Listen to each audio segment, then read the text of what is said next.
कस्बे के राजकीय उच्च बालिका माध्यमिक विद्यालय में 7 दिवसीय राष्ट्रीय सेवा योजना शिविर के तहत विभिन्न गतिविधियां आयोजित की जा रही है, जिसके तहत शनिवार को शाला प्रांगण में कानून विशेषज्ञों ने छात्राओं को महत्वपूर्ण विधिक जानकारी प्रदान की। जिला विधिक सेवा प्राधिकरण के दीपक ठाकुर, पूजा दाइमा और कामिनी गुप्ता ने छात्राओं को उनके कानूनी अधिकारों की जानकारी दी। प्राचार्य शालू ने बताया कि अतिथियों ने छात्राओं को बताया कि जीवन में किस प्रकार वे अपने साथ होने वाले दुर्व्यवहार के खिलाफ आवाज बुलंद कर सकती है और किस तरह भविष्य में खुद को एक सशक्त नारी बना सकती है। जी, ये गर्ल्स स्कूल पुष्कर के अंदर अभी एनएसएस कैंप चल रहा है, जिसके अंदर हमें बुलाया गया था और वैसे तो हम पहले भी एक बार आ चुके हैं।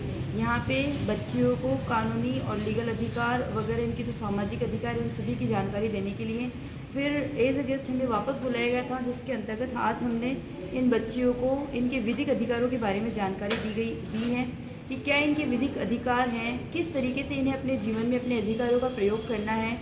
अगर ये किसी तरीके की समस्या का सामना कर रही है तो उस समस्या का समाधान इन्हें किस तरीके से करना है, किस तरीके से व्यक्तिगत सलाह लेनी है और किस तरीके से कानूनी सलाह लेनी है। इसके लिए आज हम यहाँ आए थे, लेकिन साथ ही साथ हमें यह भी इन्फॉर्म करना था इन लोगों को कि पुलिस स्टेशन पुष्कर के अंदर महिला अधिकारिता विभाग के द्वारा एक महिला सुरक्षा केंद्र खोला गया है, जिसके अंदर महिलाएं जो भी घरेलू हिंसा से पीड़ित हैं या किसी दहेज प्रतिषेध कानून होने के बावजूद या बाल विवाह कानून होने के बावजूद या भारत सरकार के कई कानूनों के बावजूद भी अगर किसी तरीके की समस्या का सामना कर रही हैं तो वो अगर परेशान हैं तो वो हमारे केंद्र पर आ सकती हैं। और केंद्र पर आने के बाद उनका एक प्रोसेस होगा कि उन्हें अपनी तरफ से एक एप्लीकेशन लिखनी पड़ेगी। उस एप्लीकेशन में उन्हें अपना नाम, पता और कई सारी जो भी उनकी जानकारी है, जो भी समस्या है, उसको अंकित करने के बाद में वो एप्लीकेशन हमें देनी होगी। वहाँ पे हम 2 तरीके के कार्यकर्ता बैठते हैं, जिसमें एक लीगल एडवाइज़र होता है जिसे विधि काउंसलर कहते हैं और एक सामाजिक कार्यकर्ता होती है जो उन्हें समाज की जानकारी देती है।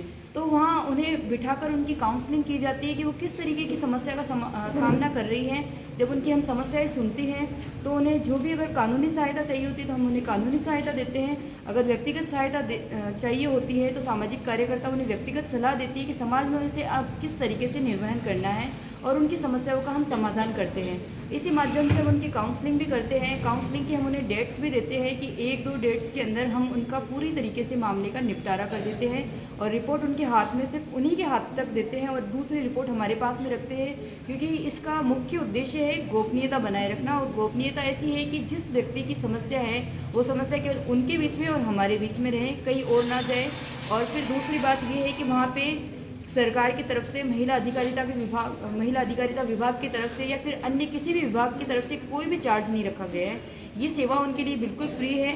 तो आज हमारा बस उद्देश्य यही था कि इन बच्चियों को हम इस केंद्र के बारे में अवगत कराएं कि किस तरीके से उन्हें कानूनी सहायता मिल सकती है, कानूनी सलाह मिल सकती है और व्यक्तिगत सलाह मिल सकती है। आपका नाम और पता? मेरा नाम है एडवोकेट पूजा दाइमा।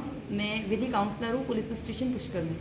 आज दिनांक 17 फरवरी को राजकीय बालिका उच्च माध्यमिक विद्यालय के प्रांगण के अंदर एनएसएस के 7 दिवसीय विशेष शिविर के दौरान विद्यार्थियों की विधिक जागरूकता बढ़ाने हेतु हमने कुछ आगंतुकों को आमंत्रित किया था, जिसमें विधिक सेवा से जुड़े हुए जो अधिकारी हैं दीपक ठाकुर जी जिला विधिक सेवा प्राधिकरण से उपस्थित हुए हैं और पूजा दाइमा और कामिनी गुप्ता दोनों काउंसलर हैं, जिन्होंने विधिक जानकारी बच्चों को दे करके उन्हें एक आगामी भविष्य के लिए सशक्त नारी बनने के लिए बहुत सारी जानकारियां दी है ताकि वो अपना भविष्य संवार सकें। और अगर उनके साथ किसी भी तरह का दुर्व्यवहार होता है तो वो कैसे अपने उस समस्या को से निजात पा सकती हैं, इसके बारे में बहुत ही गहन जानकारी दी है, जिससे कि छात्राएं निश्चित रूप से लाभान्वित होंगी। आपका नाम और पता? मेरा नाम शालू, मैं प्रधानाचार्य पद पर कार्यरत हूँ स्थानीय विद्यालय में।